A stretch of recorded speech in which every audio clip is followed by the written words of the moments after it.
When it comes to ultra-wide cinema primes, two lenses come to mind. The first one is this one, the Laowa 12mm. The second one is the one that I'm using to film this video right now. That is the DZOFilm Vespid 12mm. I bought a set of Vespids and I included the 12mm in that kit. But in the back of my mind, I was always thinking about that 12mm zero distortion Laowa lens and what the differences between those two lenses were. So let's do some tests and find out the difference. This isn't going to be a super technical video. Here are spec tables if you want to pause and compare them, but I do want to go over a couple of specs that stood out to me.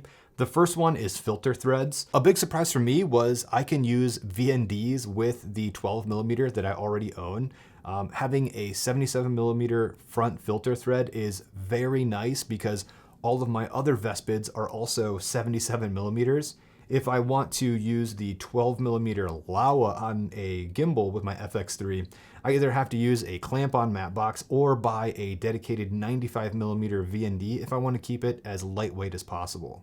Next up, iris differences. The T2.9 and T2.8 for me or my clients would never be that big of a difference. The more interesting part of this is the Vespid has 10 blades while the Laowa has 7. Wide open, you can see a little bit of a difference in the bokeh. Here are some side-by-side examples of both.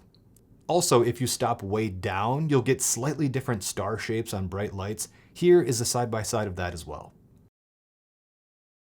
One thing I heard about the Laowa before picking this up was the very close minimum focusing distance. The Laowa allows you to focus up to 7 inches from your sensor, which is pretty crazy. While the Vespid allows you to focus 8 inches away from your sensor.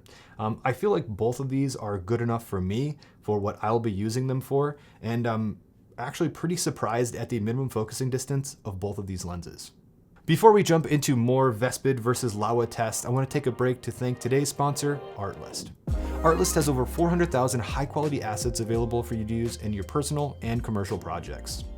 They make it easy to find music and sound effects that helps your viewer experience your work. Their tools make it easy to find a song that fits the exact vibe you're looking for. You can browse their playlists of songs if you're looking for inspiration, or if you have a specific song in mind, you can use their filters to choose a genre and refine your results with mood keywords. You can even get as granular as selecting which kind of instruments you want in the song, choosing if you want vocals or not, or adjust the BPM. A feature I love, if I find a song that I like, I click the Similar Songs button, and this brings up more results based on the current song. This helps you refine your results even further. Artlist also has footage as well, and while their whole library is high quality, I particularly like sorting by their staff picks. Discovering the perfect sound effects is another reason I love Artlist. They have a huge collection of high quality sound effects that help you tell your story. Their extensive catalog of sound effects helps you take your videos to the next level. Artlist also has a new AI voiceover feature that helps bring your stories to life with a wide range of different voices to choose from.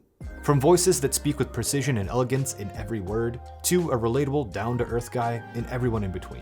For creators, you can link your social channels to your Artlist account for automatic copyright clearing to remove the headache of copyright claims. Artlist has over 400,000 assets available and more are being constantly added, so you'll be sure to find exactly what you're looking for. If you'd like to check out Artlist, they're offering 2 free months if you use the link in my description. Thank you, Artlist, for sponsoring this video. The main difference between these two lenses that I was interested in was the distortion. The main headline for the Laowa is the zero distortion, but for a 12mm lens, that's a pretty big promise. When comparing these side by side, we see that the Vespid has some barrel distortion on the edges, and distortion is making the field of view actually slightly wider here. This distortion can be corrected in post, but if you're moving, the correction can do some funky things sometimes, so the Laowa is the winner here. The further away your subject is, or the farther away from the edges of the frame on the Vespid 12mm, the less amount of barrel distortion you're gonna have. But I don't want to take too many points away from the Vespid because it's not advertised as a zero distortion lens. However, when comparing it next to the Laowa, I didn't realize how much I actually enjoyed a super ultra wide angle with straight vertical lines.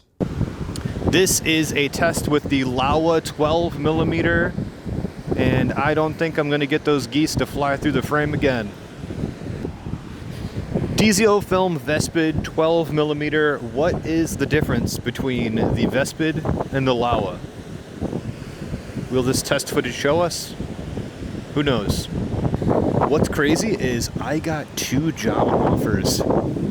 One to film a promo for an author, and another one to film for a outdoor kayaking fishing guide.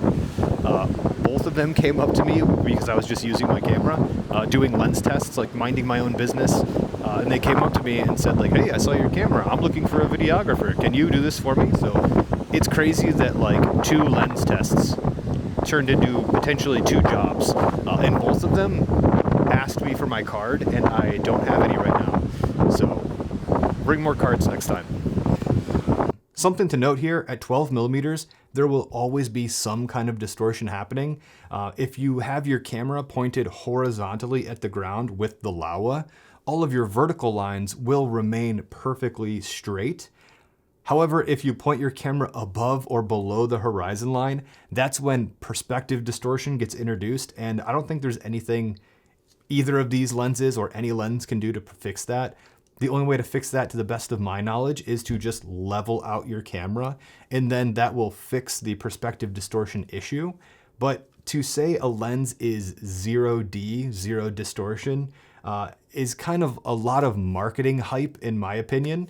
So I think this has 0 distortion under the ideal circumstances, but if you can't physically move your camera and you want a line to be perfectly straight, but you're on a hill or you're obstructed of in some way, and you just can't get your camera perfectly level to the horizon, there will be some kind of perspective distortion happening here. But this will even happen at 24mm, let alone 12. So while this is 0 distortion in the proper environment, it's not 0 distortion at all times. When it comes to focus breathing, both of these lenses have some focus breathing. The Laowa seems to have more focus breathing the closer you are to minimum focus. The Vespid also has focus breathing on the closer end, and while both are noticeable, I think the Vespid has a little bit more.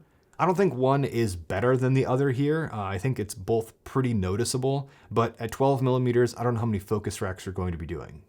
When it comes to flaring, the Laowa seems to flare more, but has cleaner flares. The Vespid has a little less flares, but they are softer and a little bit more organic feeling. Here are some examples of what I mean. When it comes to color casting between these 2 lenses, the Laowa seems to skew a little cool or neutral, while the Vespid seems to skew a little warm with a tiny bit of green tint. For chromatic aberration, I didn't do too many extensive tests here, but I did notice both of these lenses had some chromatic aberration in the edges of the frame.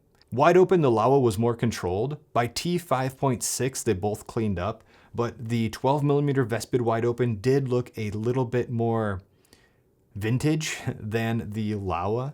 So knowing what I know now, if I had to pick between these 2 lenses, which one would I get? Well, if I didn't mind the barrel distortion and I wanted to match other Vespid lenses and use 77 screw-on VNDs, I would go with the Vespid. However, if you're looking for more neutral colors and little to no distortion, the Laowa is the one to pick up. Since I'm going to be selling my set of Vespids for a set of Artlist lenses either later this year or in the beginning of next year, I'm just going to include the 12mm in my kit that I'm selling and pick up the Laowa 12mm. I hate that I'm not going to be able to use my 77mm filters anymore for like just a nice lightweight setup. But the Artlist lenses, you kind of need a matte box for those, so I'm just going to use a matte box for my filters going forward. If you're looking for a set of Vespids, hit me up. That's all for now. See you in the next one.